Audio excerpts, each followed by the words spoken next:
Hey, what's going on, everyone? Let me make sure I can see myself on YouTube. Let's see, it is 7:13 right now.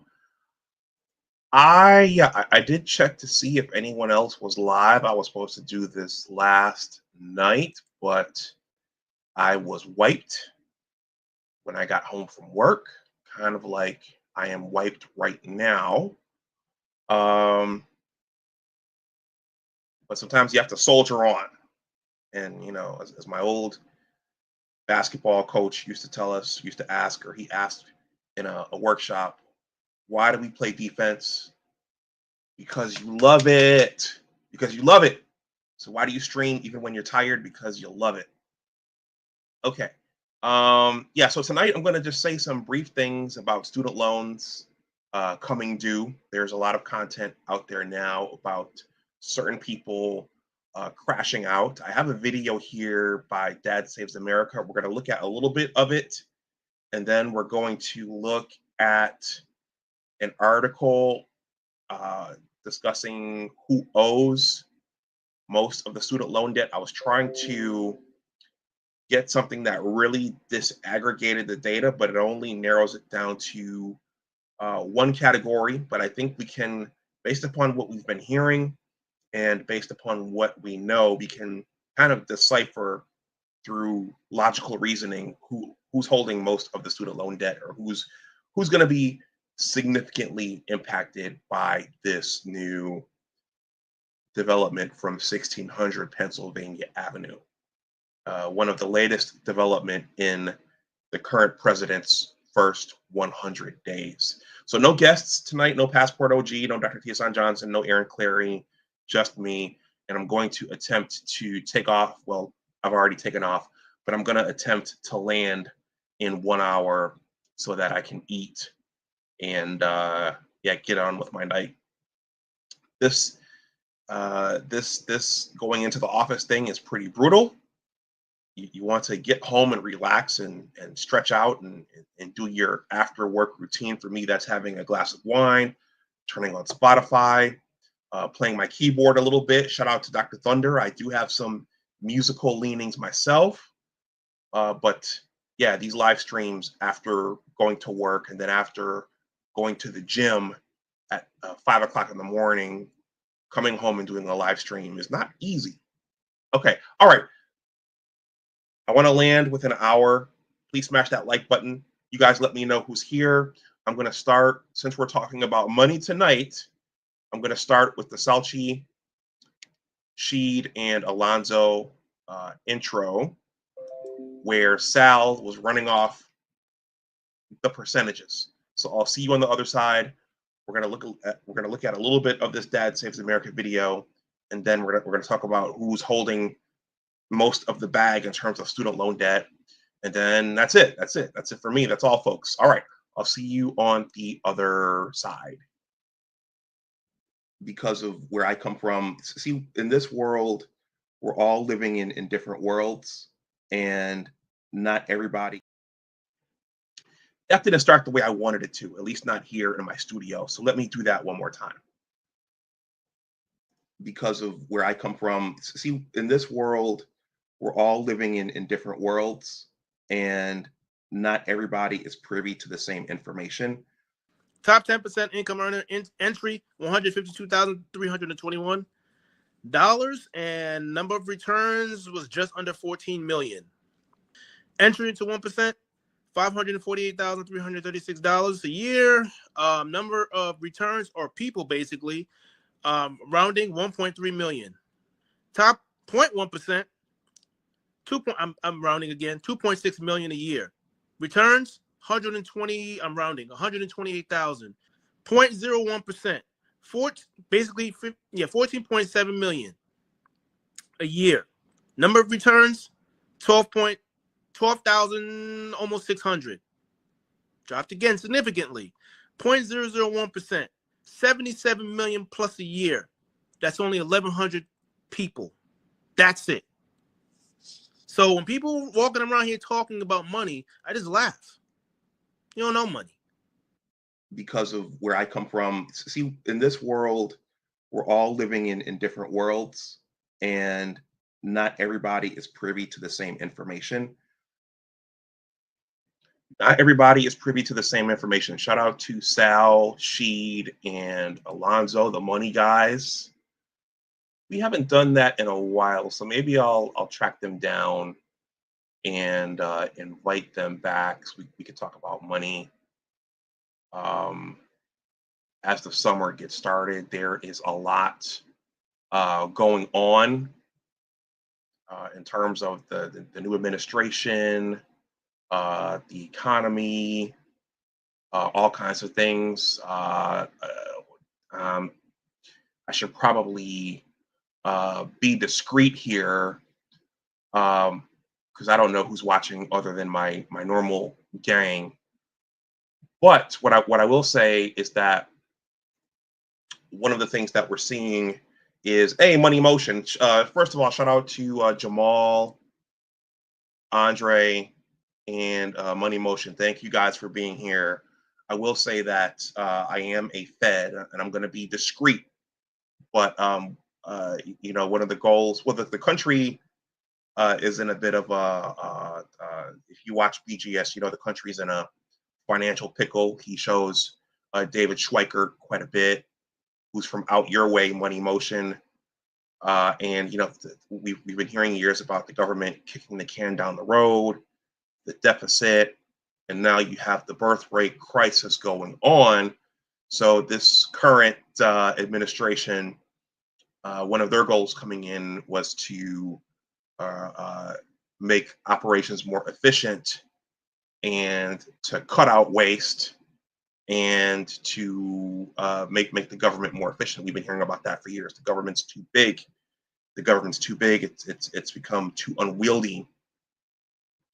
And so one of the strategies is obviously to use something like Doge to get rid of inefficiencies. But also there's also something else called a RIF. Does anybody out there know what a RIF is? Money Motion, thank you for this generous super chat. He says this $5 super chat. Thank you for that. He says, pay them student loans tax. Okay. Does anybody know what a RIF is? Appreciate that. I really appreciate that, Money Motion. All right. For the sake of time, again, I want to land the plane in an hour. A RIF is called a reduction in force. So the assumption is that the federal government is ultra stable. It's very stable. You have a stable government job. That depends. I've been through 5 or 6, well, not 5 or 6, 4 or 5 shutdowns. Okay. Fortunately, both of which we were paid back. But there's also something called a reduction in force, where the federal workforce can literally be cut down. That means people are sent home and they have to find new jobs. So government jobs are not 100% stable. Okay. And also, someone sent a link around earlier saying that showing or listing out proposed benefits to be cut back for federal employees. So things aren't rosy as federal employees, especially not now. But one of the other ways that they're looking to cut waste and to close this deficit is to have people start paying their loans back, their student loans. So as we're watching this video, Don Cheeto actually suspended payments during the World Health Crisis. President Biden did not mandate that those loans start getting paid again. So there have been a lot of people not paying their student loans over the last 5 to 6 years. So I kept paying mine. I was still employed.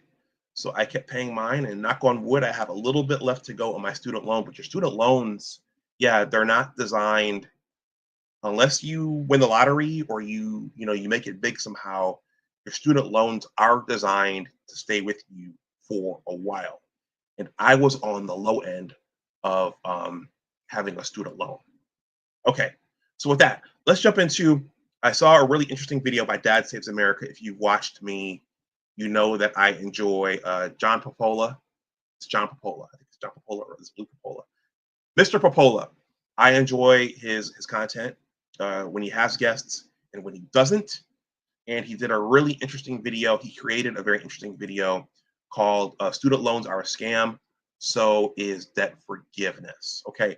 This entire video, the link is in the description box below. It's a 30-minute video. I'm not going to ask you guys to sit here and watch me give commentary on this video. So I made a little playbook here. We're going to watch the initial part, and then I'm going to jump to some subsequent parts, and then that'll be it. But the entire thing is in the description box in case any of you want to watch it.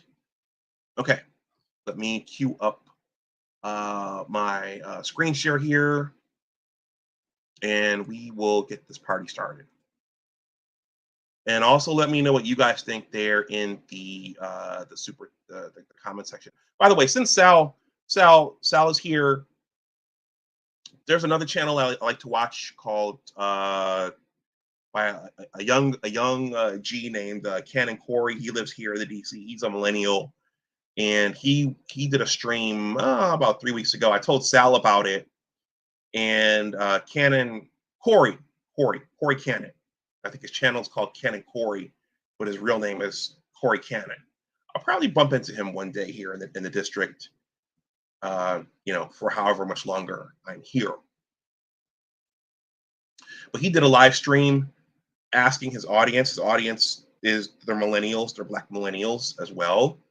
And he asked the question, is 6 figures a lot of money? I told Sal about it. Sal came in and I think he started giving them the game. But the reality is 6 figures, depending upon where you are, that's just not a lot of money today, especially with inflation, especially with the cost of everything going up. So Sal's here. I just thought about that. Okay, so, and if you planned well, if you have money, if you have an emergency fund, if you've planned well, if you're not overspending, you're probably riding this out, whatever this is, decently right now. But if you haven't, and if you've been overspending and traveling and overspending, you're really gonna feel it right now. Shout out to Mediocre Tutorials. I was watching him. He just did something on this. All right, let me try to land this plane within an hour. Fair use, fair use. This video is in the description box below.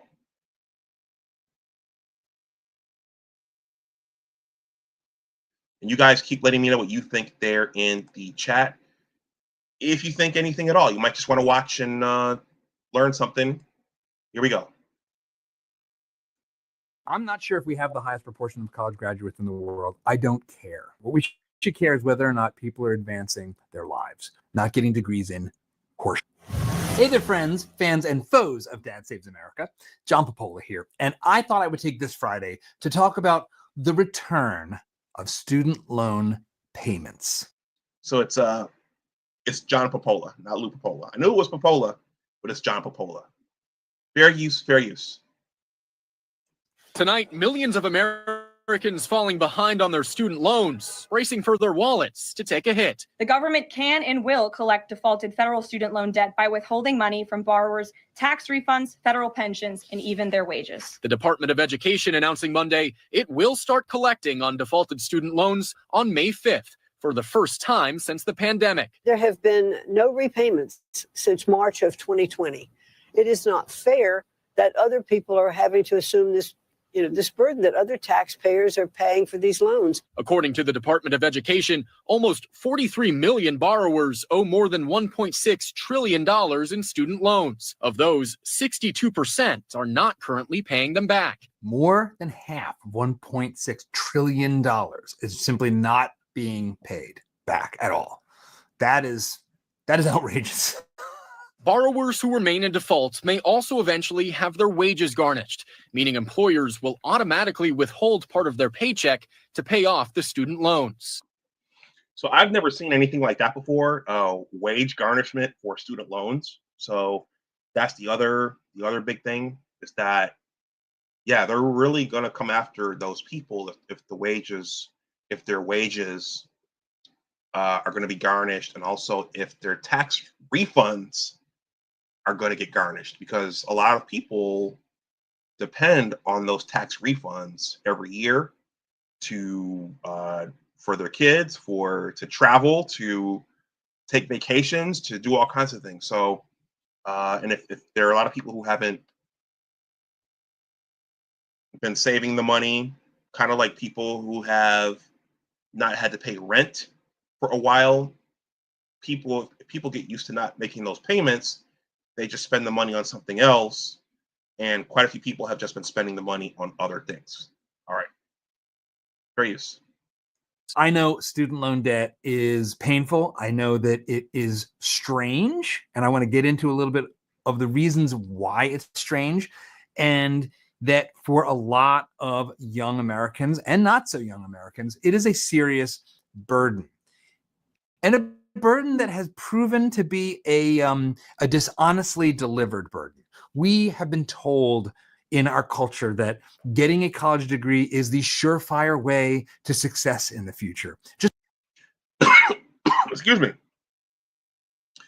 So we're also seeing that challenged now. A college degree is a surefire way to a bright future. So we're seeing a lot of younger people now questioning that and going other routes like the blue collar trades. I told you guys the story before. Someone high up in my organization, her and her husband are white collar educated. When we got back to the office, I asked her how her son was doing, and she said that her son wants to get into electrical. Okay, so he wants to go the blue collar route, and I was kind of like, really? Because normally white collar parents want their children to be white collar as well, but this young man, he said, no, I want to go into electrical. All right. Sal says student loans are the worst debt. All right, let's continue with Mr. Capola here. just in general, that has not played out for too many of us, too many of our kids. And the chickens are really coming home to roost. Under the Biden administration, there was an effort to kick the can one more time. And I think we all know how that turned out. But let's take a trip down sleepy memory lane. So that was one of, if you guys recall, that was one of Sleepy Joe or Uncle Joe. I like Uncle Joe. I have an Uncle Joe. So Uncle Joe, that was one of his campaign promises to, in large part, corral, I would say, Black female voters. That was part of his strategy. Their strategy was, oh, we'll forgive student loan debt. Okay. Yeah. In addition to having the first Black female vice president, that was a huge strategy to gain support. Other than Trump is crazy, and we need the adults to be back in charge. And ironically, or should I say coincidentally, I believe President Biden was the one who made the student loans non-dischargeable, so you can't get rid of them. And I think that was his handiwork 20 to 30 years earlier. This morning, millions of Americans facing mounting student debt on the verge of having their balances wiped clean. Like a weight was lifted off my shoulders. President Biden promising life-changing relief to the overwhelming majority of people with student loans, even leaving some 20 million Americans with a zero balance. All this means people can start finally crawl out from under that mountain of debt to get on top of their rent and their utilities, to finally think about buying a home or starting a family or starting a business. Now, there's a couple things about this clip. One is the term relief, debt relief. Okay, this is important because it gets to messaging, and in the Biden administration, they really emphasized debt relief. Relief. That's a powerful word. Royston, what's going on? Thank you for stopping through. Please smash that like button, and you guys keep letting me know what you think. So he's about to talk about the very, very clever messaging that the Biden administration used when it came to corralling these voters and garnering support in election 2020. Relief. This is a very carefully focus tested word. People love relief. It's debt relief, but it's only debt relief for some, not for all, because the people that President Biden's talking about that are being relieved of debt isn't the people, it's the specific borrowers. And that debt is being transferred to everyone else. Yeah, so that's something that wasn't really talked about. That okay, is the debt just going to be wiped clean, or is it going to move to someone else? Sal's a financial guru. You know that. Let's see. This is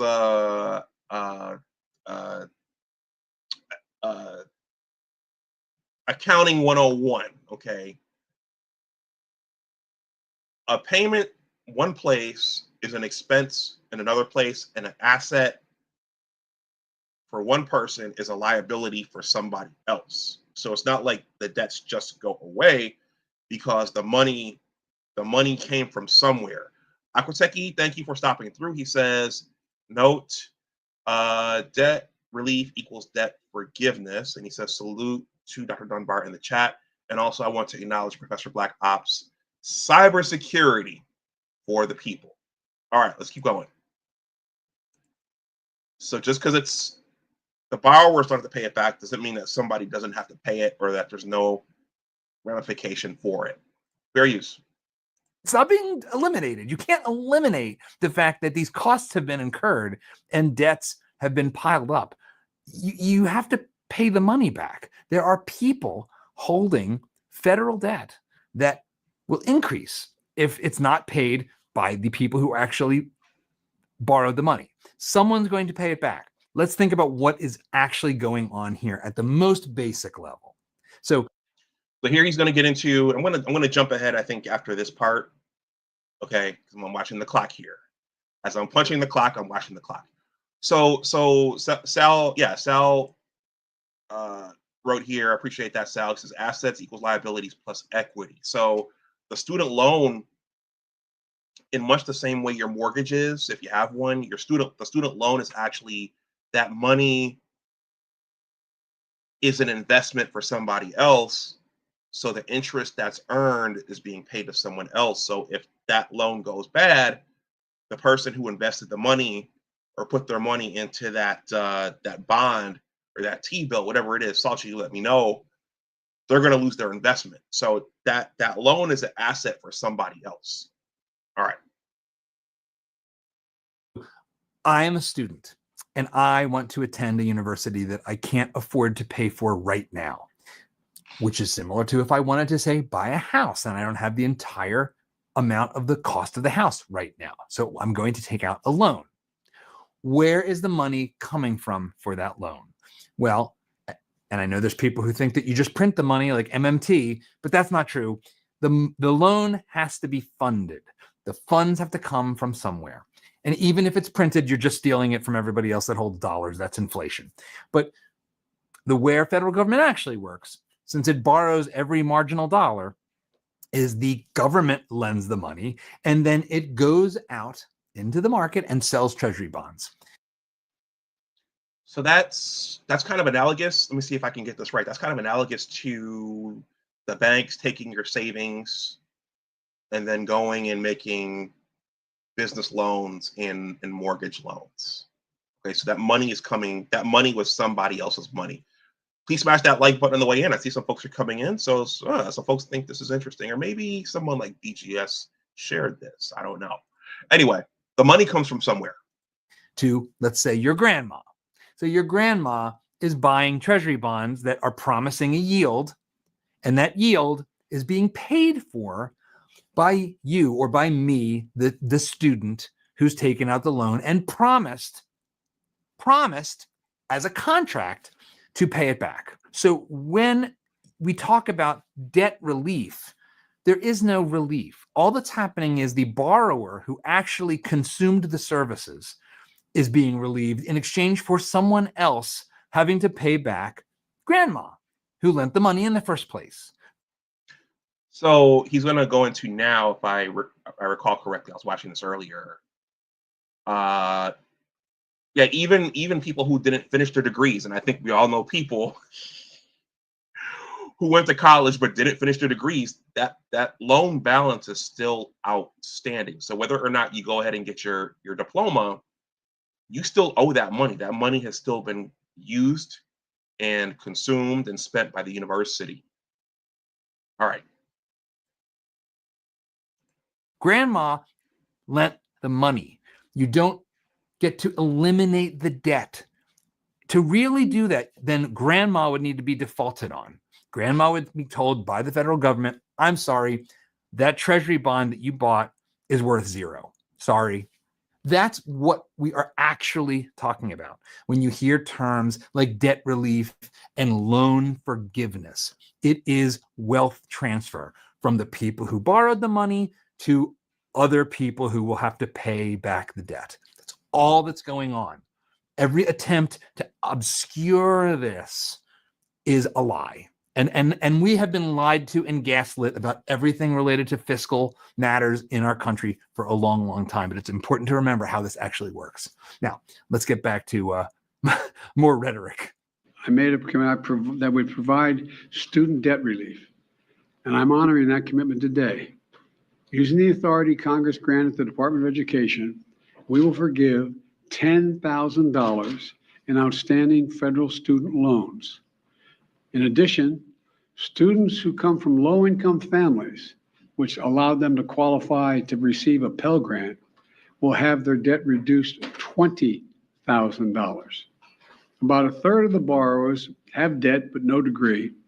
Think about that for a second. A third of the borrowers didn't finish school. So how do you square that? A third of the borrowers have the debt but no degree. Why didn't they finish? There's a mystery. But they wanted their debt relieved as well. I thought Biden was going to buffer, do his eye blinking buffering thing in that clip, but maybe it comes later. Or maybe he doesn't do it. But I thought he did it. But anyway, the point is, as I just described, there are a lot of people who borrowed money for 1 year, 2 years, maybe 3 years, maybe a semester or two, and they never finished. But you still owe that. That means you literally got no benefit, because a friend of mine, Brian Kaplan,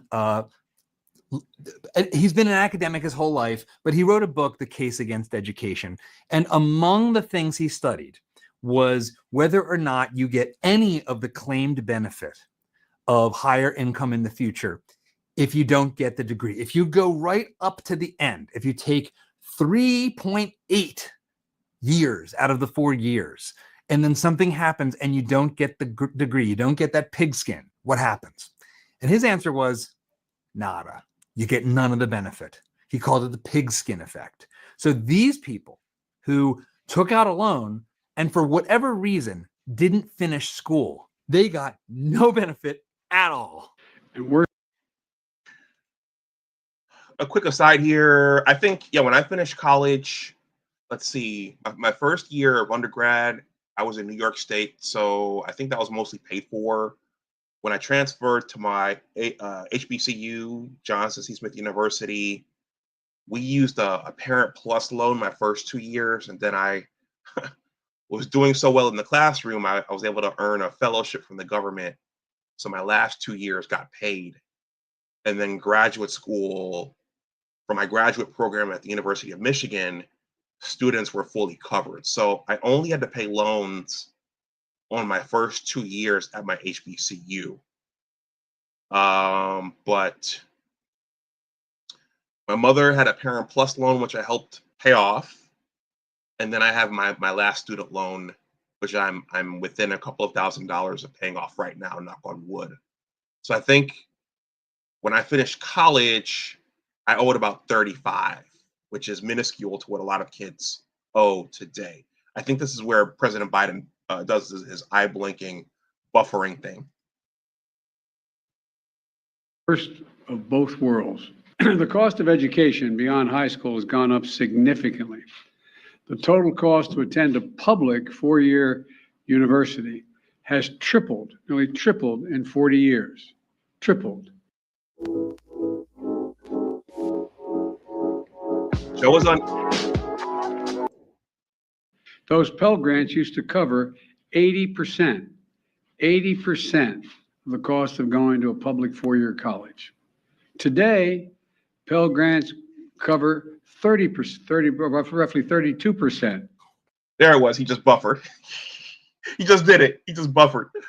The eye blinking thing. All right. I'm going to jump ahead in a moment. Welcome with this particular issue to a window into how the government literally screws up everything. They make everything more expensive. But this is the perfect example because we can see in detail how this works, how government takes easy credit and claims of making things more affordable by giving people more money without changing the supply of services, and makes everything worse for literally everyone except their cronies. So what has happened?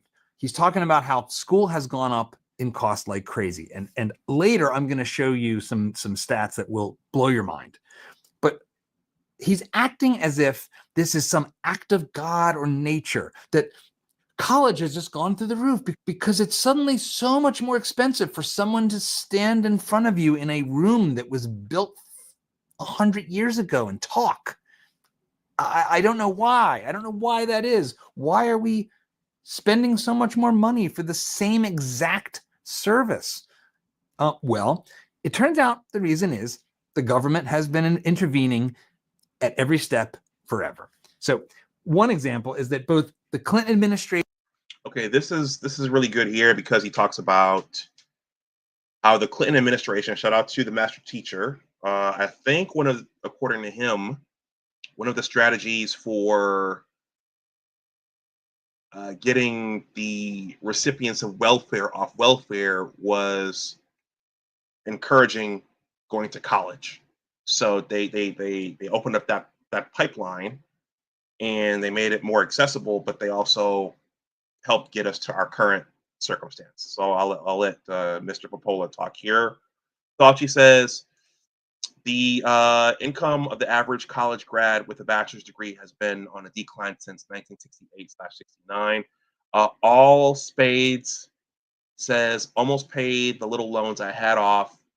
Then they got canceled/forgiven. Folks out here with these 50K plus loans and humanities degrees are going to get wrecked after May 5th. No doubt there. Michael Ross has entered the building. Hold on. Fauci says federal student loans are bundled into asset-backed securities known as slabs. There you go. And Michael Ross says he's correct. The same politicians who give speeches and want everyone's votes are the same people jerking the average American around. Thank you, Michael Ross. Thank you for stopping through. Everybody, please smash that like button if you haven't. The Bush administration, W. Bush, and Obama Biden have repeatedly tried to create a essentially socialized payment scheme. So what has happened is that instead of paying essentially a fixed rate, okay, I'm going to borrow this, the interest rate's 5% fixed, and I'm going to pay it off over a certain amount of time, like a mortgage, like your home mortgage or your car loan. The government has changed the terms of these loans so that you basically pay like a share of your income over time. And what this has resulted in is no one ever paying these things off and the interest just continually accruing. Now, that's not. I don't know if I was involved in this part of it, but this is something that was put into place. Entirely the fault of the government. You could choose to pay it faster than they're requiring you to, but people don't. And so the result is people end up with debt mounting and compounding year over year. So the CBO actually conducted a 5-year study looking at people who had begun paying their student loans in 2012. And over 5 years, where did they end up? Well, by the end of 2017, over 75% of those borrowers owed more than they had originally borrowed. They literally were building more principal debt. They were not paying it off 5 years later. So more than the duration of their undergraduate time, they were now in even more debt than when they started. And by contrast, the median payment among borrowers in fixed plans decreased steadily. Again, like your car or your home loans. These are government terms. These are things that the government induced on the student loan market. But of course, this wasn't good enough. The federal government had to go even further. And this is where Barack Obama stepped into the monster of government's own creation. So this is apparently Barry. Barry had a bit of a hand in this. So he's going to show some clips here of Barry. Apparently, some of this was kind of ushered in or jammed in with the Affordable Care Act. So Barry did a lot. Barry got a lot done during his historic presidential administration. It was a week in which together we took bold new steps towards restoring economic security for our middle class and rebuilding a stronger foundation for our future. It was a week in which some of the change that generations have hoped for and worked for finally became reality in America. It began with the passage of comprehensive health insurance reform that will begin to end the worst practices of the insurance industry, rein in our exploding deficits, and over time finally offer millions of families and small businesses quality, affordable care and the security and peace of mind that comes with it. And it ended with Congress casting a final vote on another piece of legislation that accomplished what we've been talking about for decades. Legislation that will reform our student loan system and help us educate all Americans to compete and win in the 21st century. Year after year, we've seen billions of taxpayer dollars handed out as subsidies to bankers and middlemen who handle federal student loans. And here we go. Here's the classic canard. It's those middlemen, those bankers. They're the problem. They're the reason why everything's a problem. It's, well, as you'll see, when the government becomes the banker, things don't get better. When that money should have gone to advancing the dreams of our students and working families. And yet attempts to fix this problem and reform this program were thwarted by special interests that fought tooth and nail to preserve their exclusive giveaway. But this time we said we would be different. We said we'd stand up to the special interests and stand up for the interests of students and families. That's what happened this week. I commend all the senators and representatives who did the right thing. This reform of federal student loan programs will save taxpayers $68 billion over the next decade. $68 billion over the next decade. First of all, that turned out to be completely false. But even if it were true somehow, where we would have spent $68 billion more than we did without this change, that's like 5 hours of the federal deficit. It's like a couple days, $2 trillion a year. This is chump change over a decade. This is completely crazy. And it didn't happen. So it was just a scam. And with this legislation, we're putting that money to use, achieving a goal I set for America. By the end of this decade, we will once again have the highest proportion of college graduates in the world. I'm not sure if we have the highest proportion of college graduates in the world. I don't care. Frankly, we shouldn't care. What we should care is whether or not people are advancing their lives, whether they're learning things that actually matter, that help them achieve their dreams, not getting degrees in horseshit. Let's look at what actually happened. What was this reform? What this reform was a complete takeover of student lending. That's what happened. So the federal government largely nationalized the student loan industry in 2010 via a piece of legislation related to Obamacare, which itself is completely crazy because basically this was like a snuck-in scam that was railroaded into the Obamacare legislation during the aftermath of the financial crisis.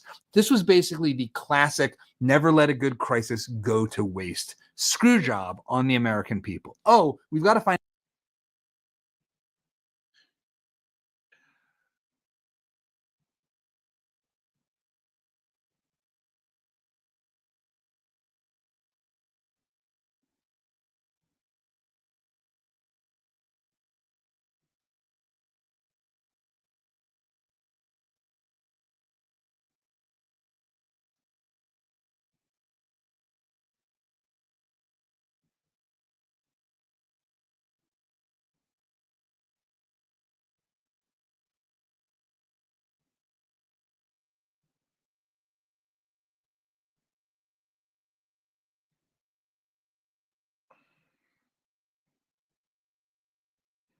I don't know if you guys can still hear me, but I have having a technical thing here. Okay.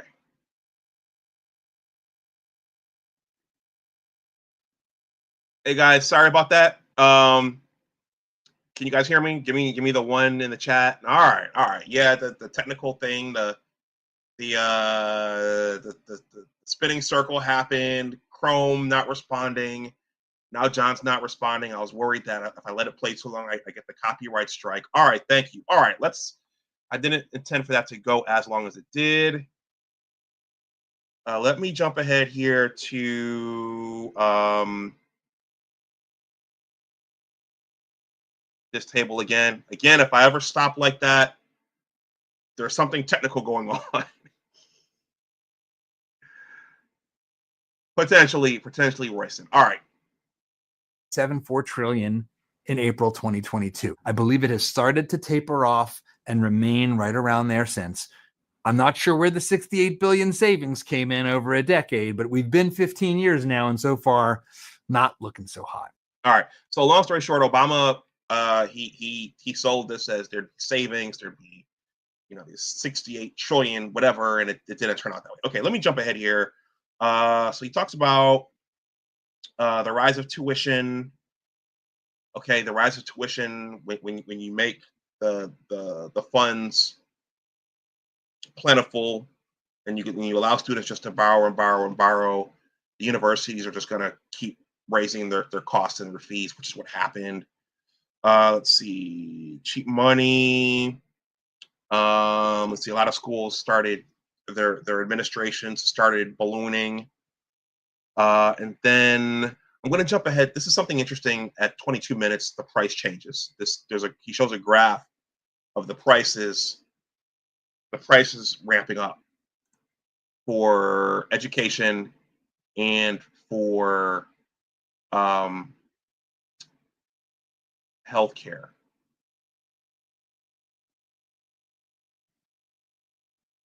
So right about here.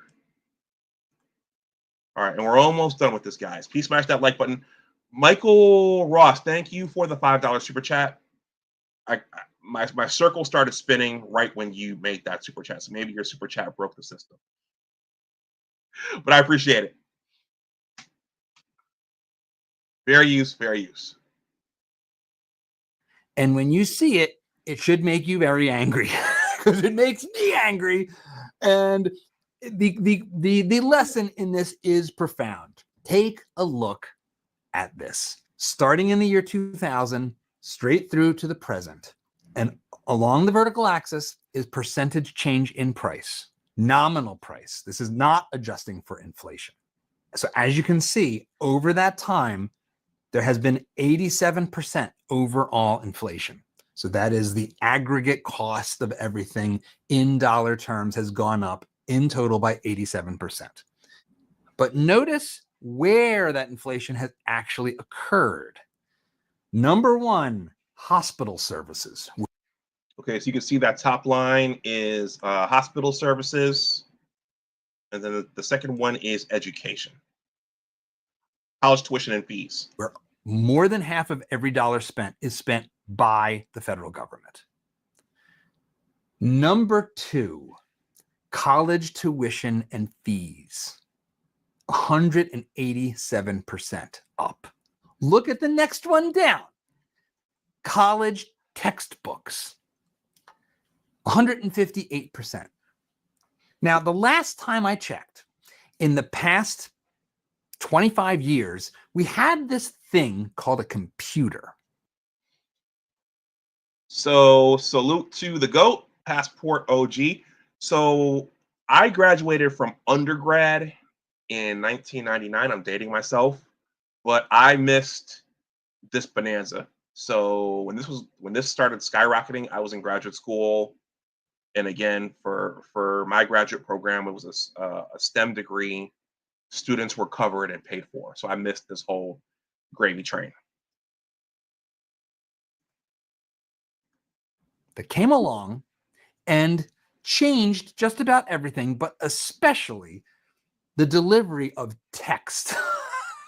And if you look here, you'll see that computer technology has gone down even with inflation accounted for. TVs, toys, computer software, cell phone services, new cars, electronics, all of this stuff has gone down dramatically, even before you account for inflation. When you actually normalize prices for inflation, the drop is profound. It's dramatic. So the irony is that I think one of the points he's making there is that as the college tuition, as that and the fees and the books, as that all went up and it skyrocketed, the computer and the cell phone, which are valuable tools in education, those prices went down. So, and in this video, again, if you guys want to watch the whole thing, it's in the description box below. He actually also made a parallel to the iPhone. So apparently when the iPhone, I've always been an Android guy, but he does state that when the iPhone first came out, it was about $600. And Apple had to, at least at that point, temporarily decrease the price to get people to be able to buy it.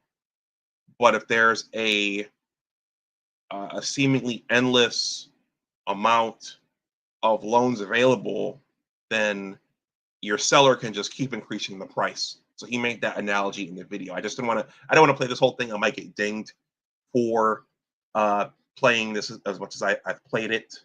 But I'm going to jump ahead to Mike Rowe's words here at 25 minutes. So I'm at about 45 minutes here. I enjoy Dad Across America's podcast.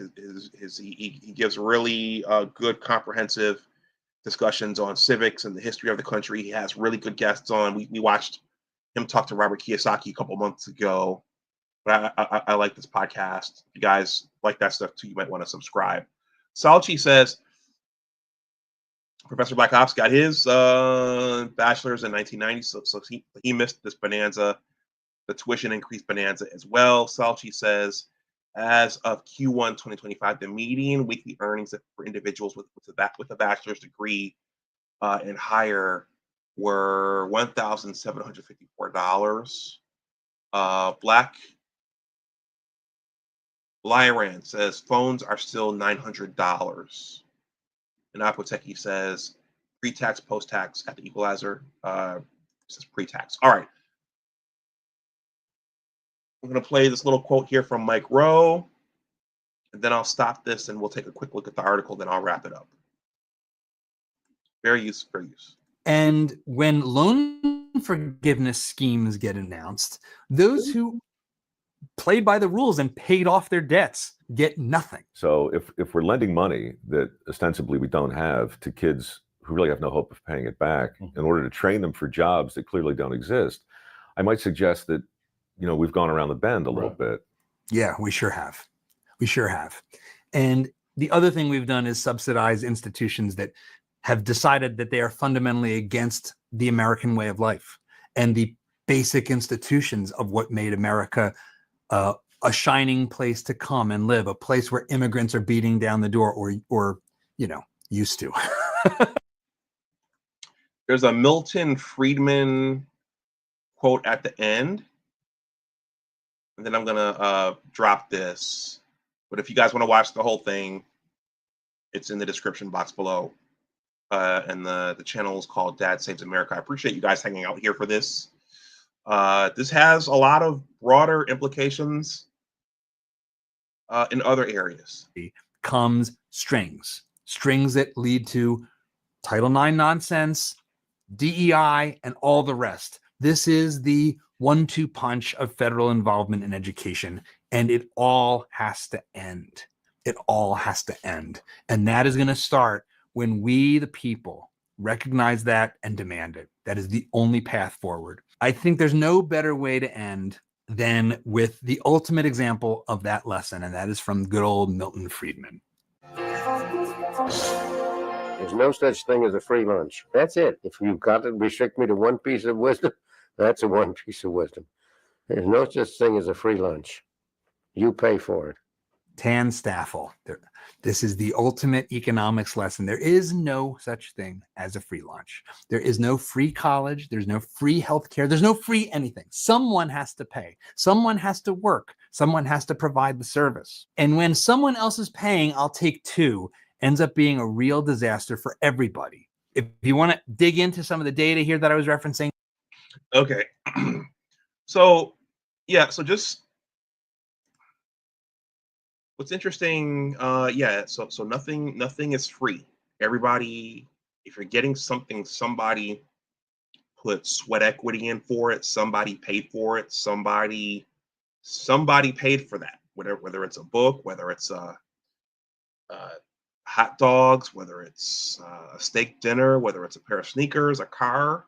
If you're getting it for free, somebody paid for it. And that's a huge misconception.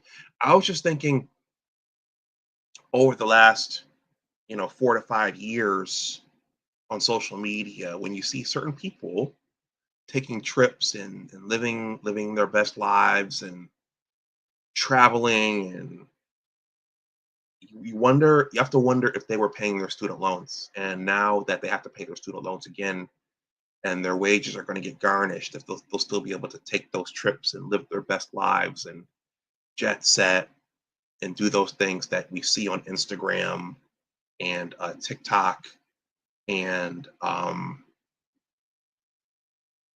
Facebook, if you're still on there. But you wonder who wasn't paying. I was paying, but you wonder who wasn't. Now I'm going to end this with this. So as you're looking at people crash out on TikTok, people are making videos on that right now. As I described, I was watching mediocre tutorials before starting this. Most of the people crashing out are ladies, women. I don't see men doing that. And as I was coming back from the gym this morning, I was watching Medium Man, and his statistics game is very, very strong. He has his critics, but his statistics game is pretty strong. And in the Black community, one of the things we hear over and over and over again ad nauseum is our sisters, our Black women are the most educated. Okay, that's been debunked. Okay, and he did a very, very clever video on that. I think it was a part of one of his live streams. But as you're looking at this turn of fortune, because for a lot of people this is a major change. They either have to pay, and if they don't, they're going to see their paychecks start to shrink, and they're not going to get their tax refunds. Many people use those to party. Many people used those to travel to exotic places like Dubai and the Caribbean, and go on yacht trips, and people, a lot of folks would use those for retail therapy. And so I was wondering who's going to be the most affected by this. I just described that a lot of women are on social media crashing out, but I found a link here, and I'm just going to read the small piece of it. This is in the description box below. Sal, if you have any feedback on this was just a quick Google search. I think I asked who holds most of the student loan debt. This is from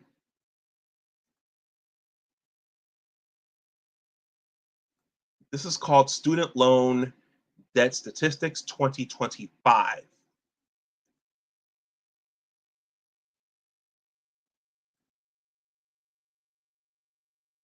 Okay, so hey, so for those of you out there who are saying, Dr. Dunbar, you're engaging in misogyny, you're attacking women, you're singling out women and suggesting they're holding most of the student loan debt. No, I'm not. But as a pragmatic thinker and as a practical thinker, what have we been hearing a lot lately? Not just in the Black manosphere and Black YouTube, but also from Professor Scott Galloway and others, saying that women are running circles around men in terms of education. Women are winning. Women are getting more college degrees. Women are more enrolled. The Torah thing, there are fewer Black men at Howard.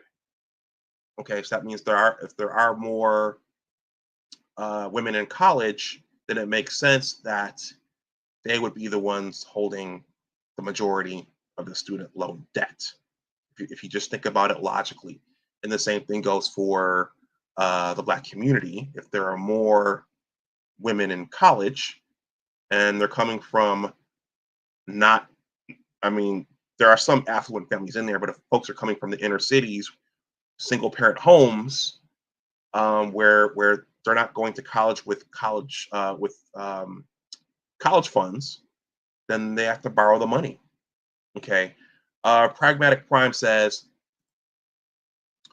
hey Doc, greetings. Credit card debt will skyrocket and defaults will occur so people can keep up their lifestyles. That's the other thing, guys. Be on the lookout. Be on the lookout for that. People who have, I'm thinking about the three little pigs here. People who have proverbially built their houses out of straw and wood, and you've built yours out of brick. Be mindful of that. Be mindful of people knocking on your door and needing a place to stay as this winter continues to build.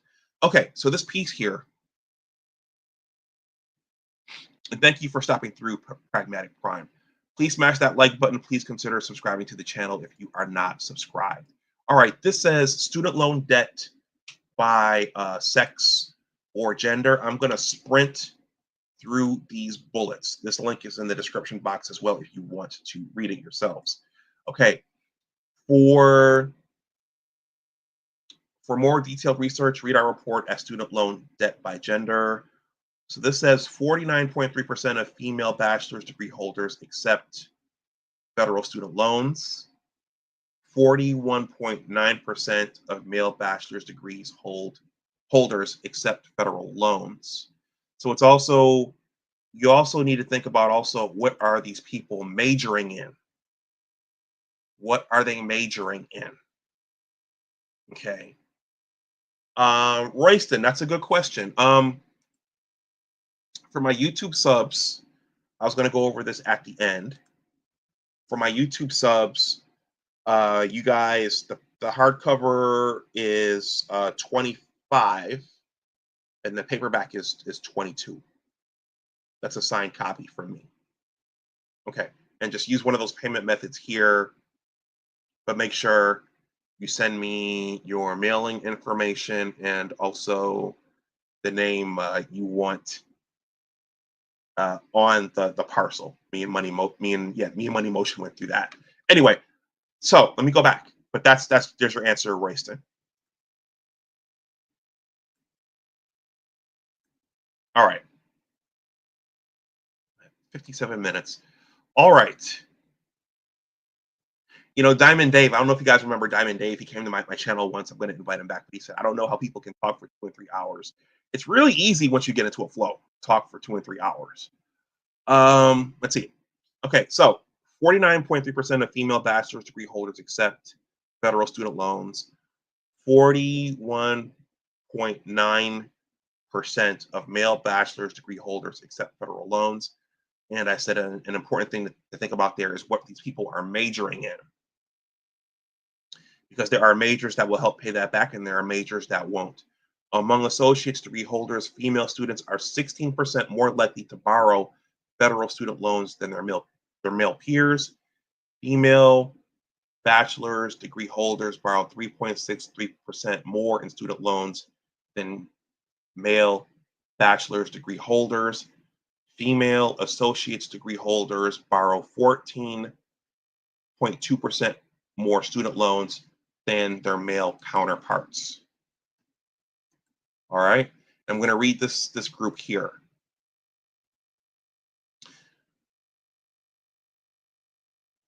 And it says, for more detailed research, read our report on student loan debt by race. I might take a look at that and bring it back to you guys.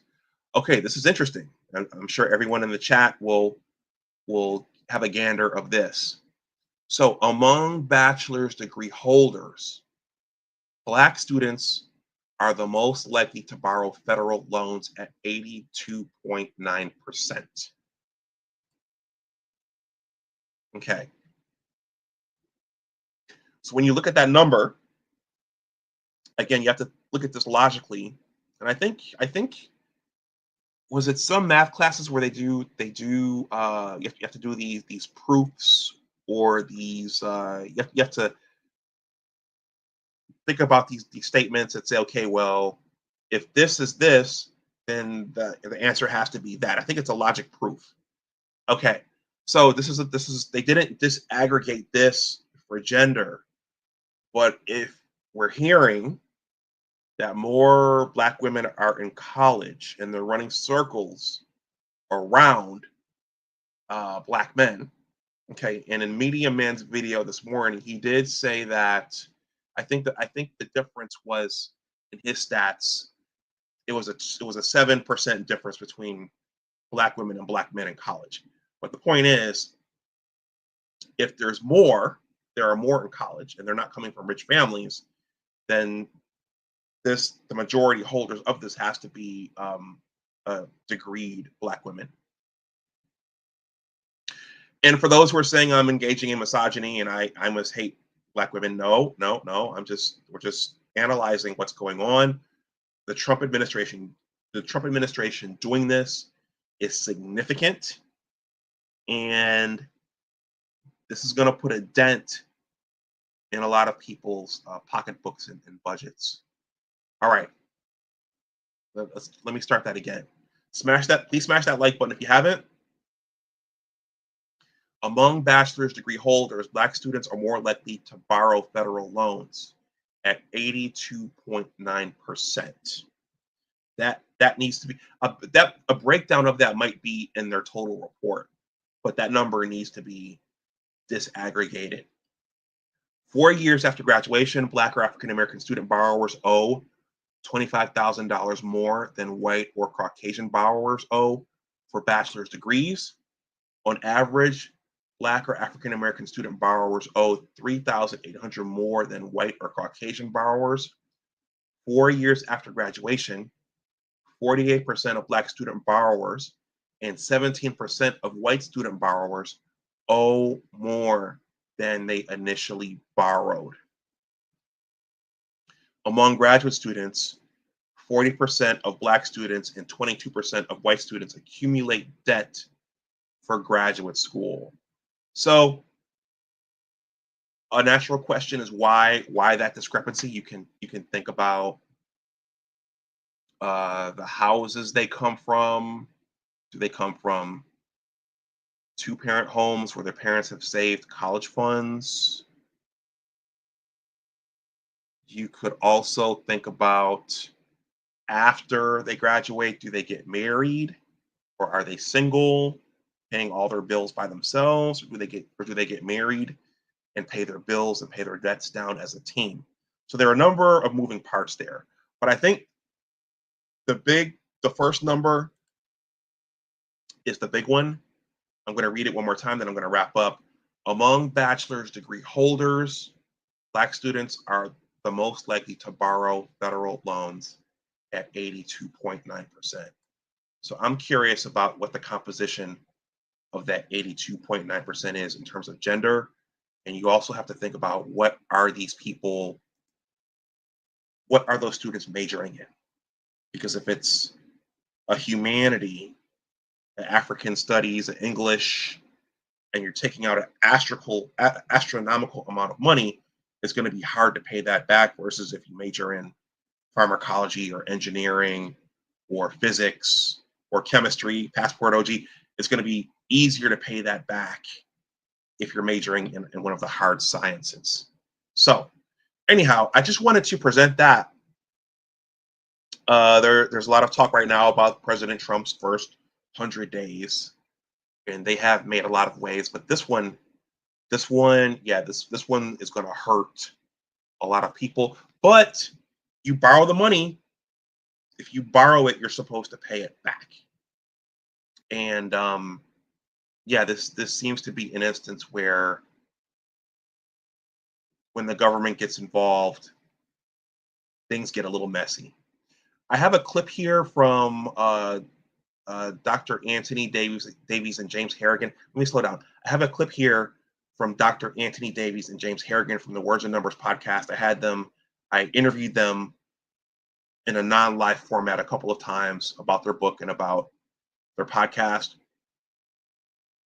This is from our first interview, and they make the case that the government should have never gotten involved in higher education and they should stay out. So I'm going to play this, and then I'm going to wrap things up. Akwaseki, thank you for the generous Cash App. As always, let me play one of your drops. No sign of Decepticons here, Prime. No signs of Decepticons here, Prime. Okay, Dr. Davies and James Harrigan from the Words and Numbers podcast. Well, I can't see one reason why we would.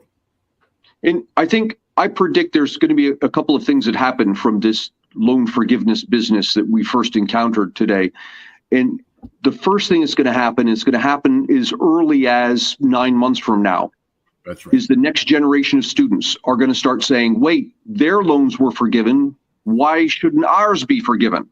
And that's going to start a whole sequence of generation after generation demanding their loans be forgiven. That's the first thing that's going to happen. The second thing that's going to happen is you're going to see a flurry of new low effort majors created in university to attract students who want to come and spend basically a 4-year vacation on the taxpayer's dime.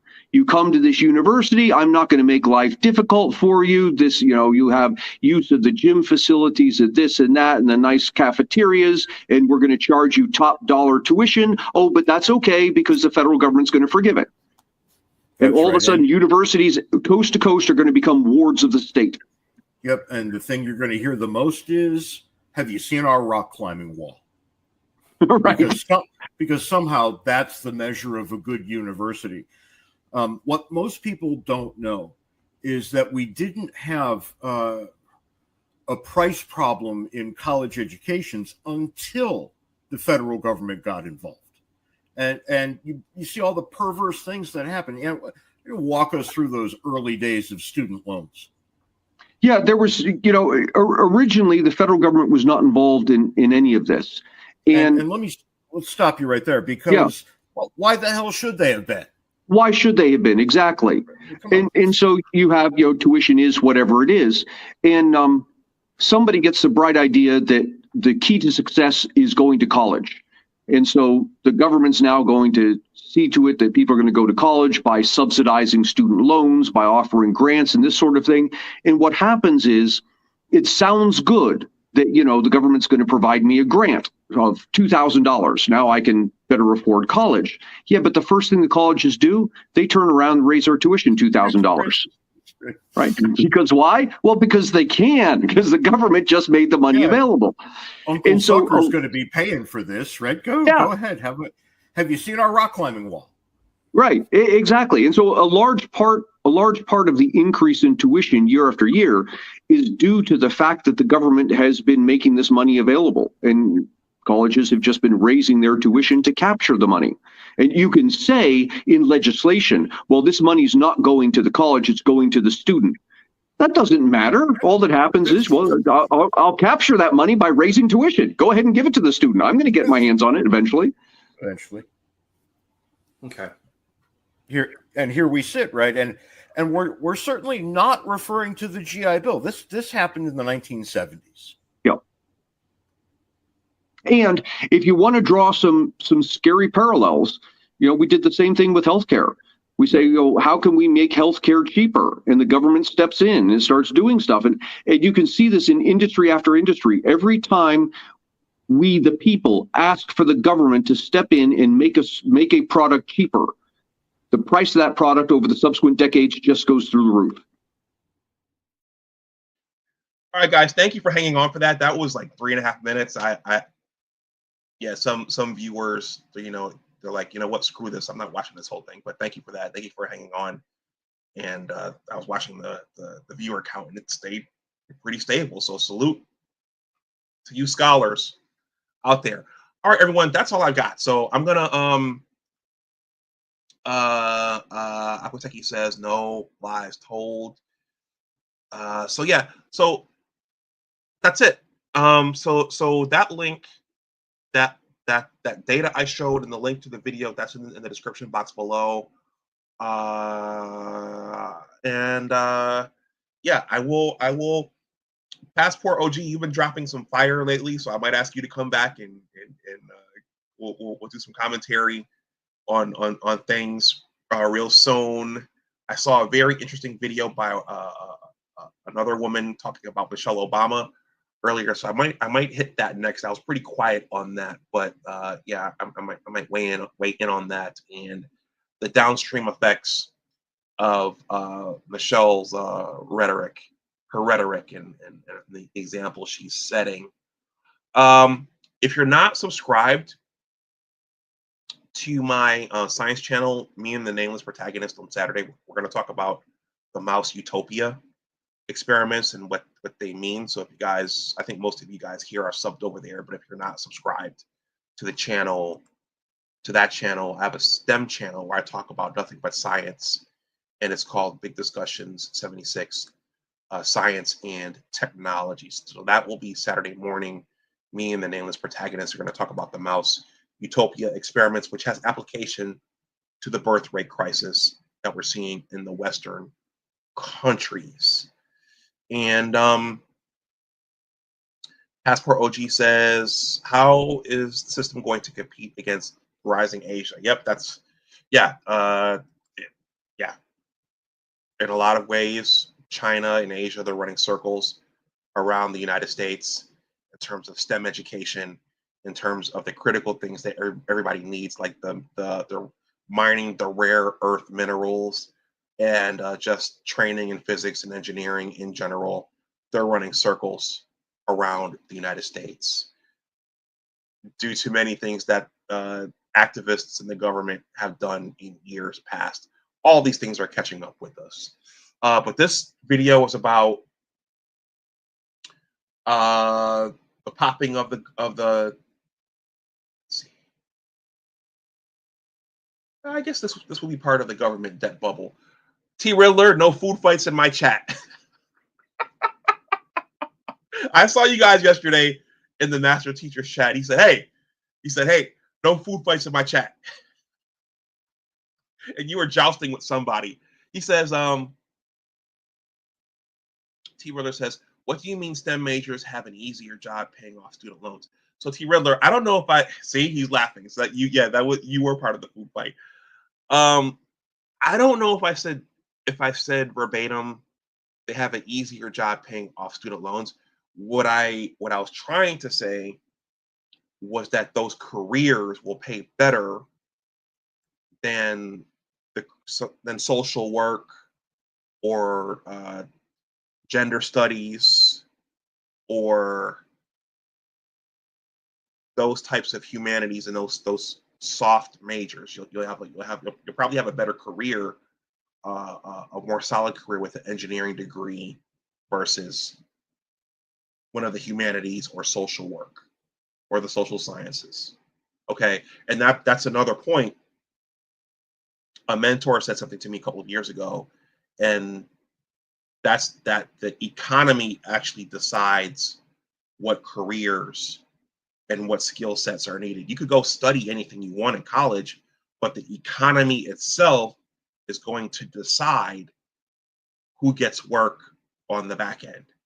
All right, which is why you have to be a little bit mindful going in what you're going to go into debt for if you don't have a full ride to pay for your education. Aquateki says any STEM degree pays more than underwater basket weaving. There you go. There's your answer right there, T Riddler. And once again, no food fights in my chat. All right, guys, I need to eat before it gets too late. And I have to boil this pasta for my my tofu stir fry. So Royston Gibbs asked about what the cost of my book is. Thank you to everyone who watched that video of the signing. The phone was sitting off in the distance so that the audio wasn't that good, but my brother Amal, shout out to my brother Amal. Shout out to my brother Amal. He videotaped it with my video camera, so I have to take that footage and I'm going to be uploading it in various places. But thank you to everyone who watched that and liked it. My book, if you want a signed author copy for my YouTube subs, I'm going to be selling these here out of my condo unit for $25 for the hard copy and then $22 for the paperback. The shipping is built into that price. You just have to use one of these payment one of these payment methods here in the ticker, and that will, yeah, I'll send you a copy, and make sure you send me your mailing information so I'll know where to send it. And if you're not using your government name, make sure that the post office won't get confused. I don't think T Riddler. If I were to send you a book, I don't think you would want T Riddler on your parcel. They look at that and they say, "Who's T Riddler?" Anyway, it's a little dry humor. All right, everybody, I have to go. Thank you to those of you who hung out for this. Hopefully, YouTube doesn't ding me for playing as much of that video, especially when my technology froze here. But thank you to you guys you smart guys, you smart, studious guys, for hanging out and listening to this. And again, beware of people who have built their houses out of the proverbial straw or wood, while you have built your house out of brick, because they're gonna come knocking at your door when the big bad wolf shows up. All right, everybody, this is Big Discussion 76. Please like, share, and subscribe. Have a good night. As always, remember that your attitude determines your altitude. Always try to do your best. Take care, and I will talk to you the next time. The link for my book project, that's in the description box as well. My newsletter, that's all in the description box. Thank you, T Riddler. Hope you learned something. Hope you appreciated it. Looks like you did. Everybody, have a good night, and I will talk to you again soon. Remember, on Saturday, me and the nameless protagonist will be talking about the Mouse Utopia on my STEM channel. All right, everybody, have a good night. Take care, and I will talk to you the next time. Bye-bye.